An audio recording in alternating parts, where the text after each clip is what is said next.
이것은 내가 신교대 훈련을 마치고 자대 배치를 받은 후에 겪은 일이다. 그때가 가을에서 겨울로 막 넘어가는 시기라 낮에는 날씨가 선선해서 활동하기가 딱 좋았지만 밤에는 몹시도 추웠다.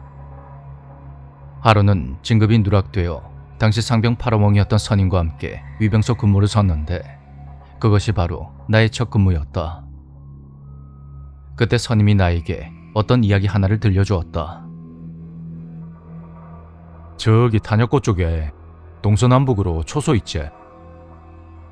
니도 영내 행군하면서 봤을지 모르겠지만 북문 초소는 사람이 없다. 근무를 안 산다 이 말이지.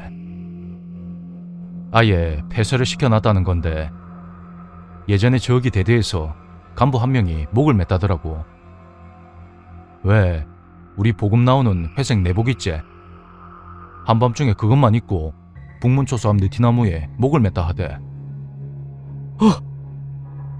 근데 초소에서 그런 게 아닌데 굳이 폐쇄를 시킨 이유가 있습니까? 마, 끝까지 들어봐라.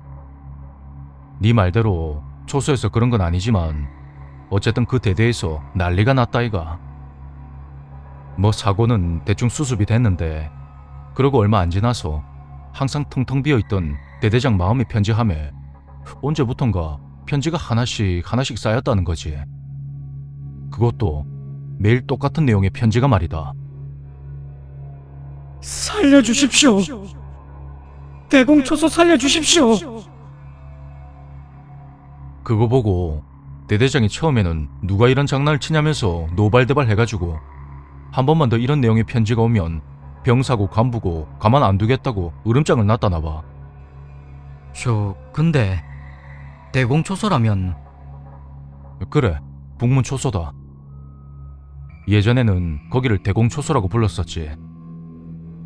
근데 진짜 기가 막힌 게 편지가 같은 걸 그대로 복사한 것처럼 글씨체가 완전히 똑같았다는 거다.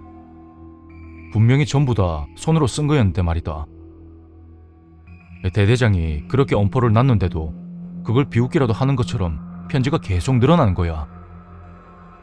대대장이 그제서야 이건 사람 짓이 아니다 생각해서 결국 북문 초소를 아예 폐쇄시켜버린 거지. 진짜 희한한 게 그 뒤로는 편지함이 텅텅 비어있더란다. 근데 그 뒤로 또 다른 어떤 일이 터질 거라고는 아무도 예상을 못한 거지. 한창 그 이야기에 귀를 기울이고 있을 때 마침 입영하는 간부가 위병소를 통과하면서 그 흐름이 잠시 끊어졌다. 뭐고? 어쨌든 그 후로 초소에서 일이 터졌어. 야간에 근무 서던 병사들이 해준 이야기인데 새벽 2시쯤에 초소로 뜬금없이 전화가 오더래. 그래서 전화 받고 관등 성명 됐더니 상대 쪽에서 이러더란다.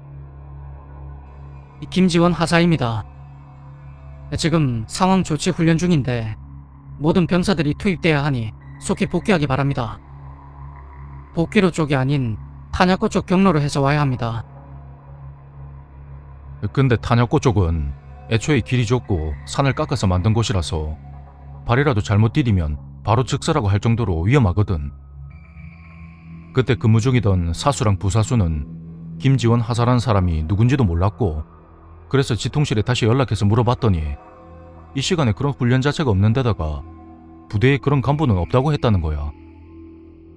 그래서 죄송하다 하고 전화를 끊었는데 그때 부사수 머릿속에 딱 떠오른 일이 있었지. 부사수가 이등병 때 준비태세 훈련을 했는데 그때 행정반에서 김지원 하사라는 간부 명찰을 발견해서 행보관한테 갖다 줬다나 봐. 그랬더니 행보관이 버럭 화를 내면서 이 재수없는 걸 왜 가지고 있냐고 당장 태워버리라고 했다더라고. 그게 3년 전에 부대 내에서 목을 맨 사람이라고 하면서 말이지. 그럼 그 전화는 뭡니까? 간부들은 병사들이 피곤해서 착각한 거라 했다는데 아무도 모르지. 진짜로 죽은 김지원 하사가 전화를 걸었을지도. 마음의 편지에 이어서 초소로 걸려오는 전화까지. 이 사건은 대대장뿐만 아니라 상급 부대에까지 보고가 들어갈 정도로 상당히 이슈가 된 일이었고 부대 내에서 모르는 사람이 거의 없을 정도였다고 한다. 그 뒤에 또 다른 이야기도 듣고 싶었지만 근무 시간 중이라 우린 더 이상 이야기를 나눌 수가 없었고, 선임은 나중에 함께 근무를 서게 되면 그때 남은 이야기를 해주겠다고 그리 약속을 했다. 그 후로 석 달 정도가 지났을 무렵, 난 부사수가 아닌 사수의 입장이 되어서 근무에 투입되었다. 그 무렵에는 운이 좋게도 위병사관이 야간에 근무를 서지 말라는 지시가 내려왔고, 야간 초소 근무는 병사들끼리 이런저런 농담을 주고받아도 될 정도로 편하게 돌아가고 있었다.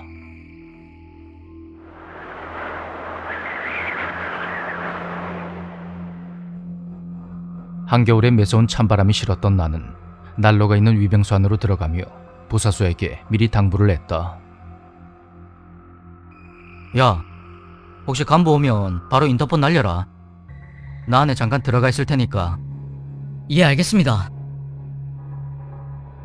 그렇게 20분쯤 지났을 때 혼자 근무를 서고 있던 후임이 인터폰을 걸어왔다.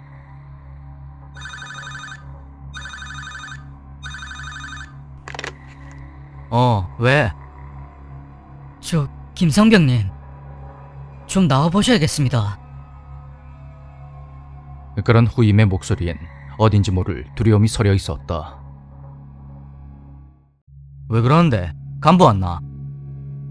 저기 그게 뭐라고 해야 될지 모르겠는데 철문 앞에 개구리 군복 입은 사람이 자꾸 문 열어달라고 합니다. 그 말을 듣는 순간 전에 선임이 들려줬던 이야기가 뇌리에 스쳤고 등골이 오싹해지면서 묘한 환기가 느껴졌다. 침착하게 행동하려고 나름 애를 썼지만 내 목소린 이미 두려움에 떨고 있었다. 관등성명 돼야 한다 해라. 아, 그리고 이름이 뭔지 물어봐라. 버트.